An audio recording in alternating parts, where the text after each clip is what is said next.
പാലാ നഗരസഭ അധ്യക്ഷയായി UDF വിമത വിഭാഗത്തിൽ നിന്നുള്ള സ്വതന്ത്ര അംഗം മായ രാഹുൽ തിരഞ്ഞെടുക്കപ്പെട്ടിരിക്കുകയാണ്. 16 വോട്ടുകളാണ് മായയ്ക്ക് ലഭിച്ചത്.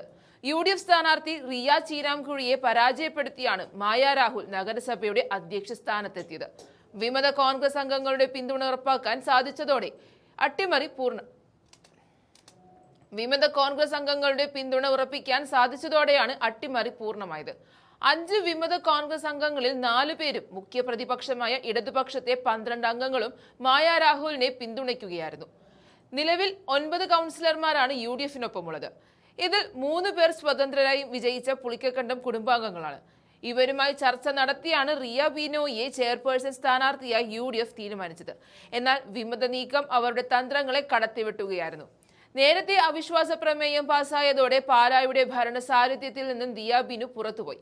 UDF ഭരണത്തിലുള്ള പാലാ നഗരസഭയുടെ അധ്യക്ഷ ദിയ ബിനുവിനെതിരെ പ്രതിപക്ഷമായ ഇടതുപക്ഷം കൊണ്ടുവന്ന അവിശ്വാസ പ്രമേയത്തിൽ ചർച്ച ആരംഭിക്കാനിരിക്കെ വിപ്പ് ലംഘിച്ച് യോഗത്തിനെത്തി കോൺഗ്രസ് കൗൺസിലർമാർ ദിയയെ പുറത്താക്കുകയായിരുന്നു. ലിസിക്കുട്ടി മാത്യു, ബിജു മാത്യൂസ്, ടോണി തൈപ്പറമ്പിൽ, രജിത പ്രകാശ് എന്നിവരാണ് വിപ്പ് ലംഘിച്ച് യോഗത്തിനെത്തിയത്. വിമതയായി വിജയിച്ച മായ രാഹുലും അവിശ്വാസ പ്രമേയത്തിൽ അന്ന് ഒപ്പുവച്ചു. സ്വതന്ത്രയായി വിജയിച്ച അംഗമായതിനാൽ മായ രാഹുലിന്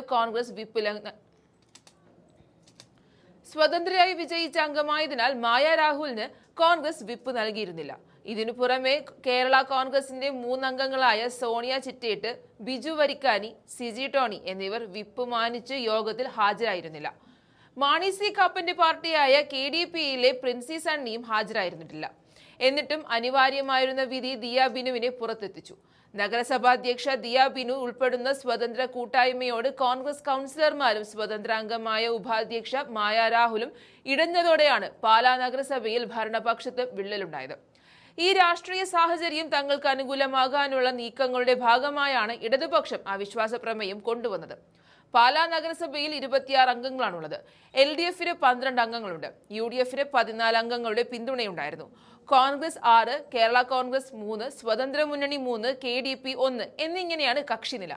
സ്വതന്ത്രയായി വിജയിച്ച മായ രാഹുലിന്റെ പിന്തുണയും കൂടി ഉൾപ്പെടുന്നതായിരുന്നു ഭരണപക്ഷത്തെ 14.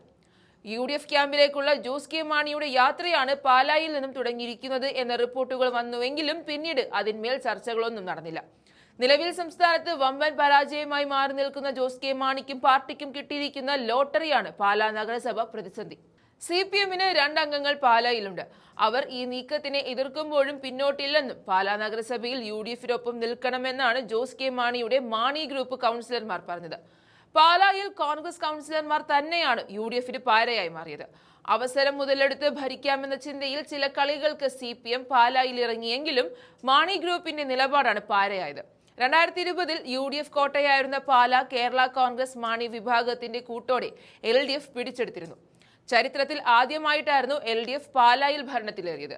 എന്നാൽ ഇക്കഴിഞ്ഞ തദ്ദേശ തെരഞ്ഞെടുപ്പിൽ ഒരു മുന്നണിക്കും കേവല ഭൂരിപക്ഷം ലഭിച്ചിരുന്നില്ല. 26 സീറ്റുകളുള്ള മുനിസിപ്പാലിറ്റിയിൽ 12 എണ്ണം LDFും 10 എണ്ണം UDFും സ്വന്തമാക്കിയപ്പോൾ 4 എണ്ണം സ്വതന്ത്രർ ജയിക്കുകയായിരുന്നു. കൂടുതൽ സീറ്റുകൾ നേടിയ LDFനെ ഭരണത്തിൽ നിന്ന് മാറ്റി നിർത്താൻ UDF കണ്ട വഴിയായിരുന്നു സഖ്യം. CPMുമായി ഇടഞ്ഞ പുളിക്കക്കണ്ടം കുടുംബത്തിലെ 3 കൗൺസിലർമാരെ കൂടെ കൂട്ടി കോൺഗ്രസ് ഭരണം പിടിക്കുകയായിരുന്നു. ബിനു പുളിക്കക്കണ്ടത്തിന്റെ മകൾ 21-കാരിയായ ദിയയെ ചെയർപേഴ്സണാക്കിയായിരുന്നു സഖ്യം ധാരണയിലെത്തിയത്. എന്നാൽ തുടക്കം മുതൽ പുളിക്കക്കണ്ടം കുടുംബത്തിന്റെ നിലപാടുകളിൽ അസ്വസ്ഥരായിരുന്നു കോൺഗ്രസ് അംഗങ്ങൾ. അടുത്തിടെ അത് പൊട്ടിത്തെറിയിലേക്ക് മാറിയതോടെ കാര്യങ്ങൾ കൈവിട്ട അവസ്ഥയിലാവുകയായിരുന്നു. ഭരണസമിതിക്കുള്ള പിന്തുണ പിൻവലിച്ച് കോൺഗ്രസ് മണ്ഡലം കമ്മിറ്റി പ്രമേയം പാസാക്കിയിരുന്നു. ഇതോടെയാണ് പൊടുന്നനെ ഭരണം പ്രതിസന്ധിയിലായത്. എന്തായാലും ജോസും കൂട്ടരും UDF ക്യാമ്പിലേക്ക് യാത്ര തുടങ്ങിയെന്ന സൂചനകളാണ് പാലാ നൽകുന്നത്.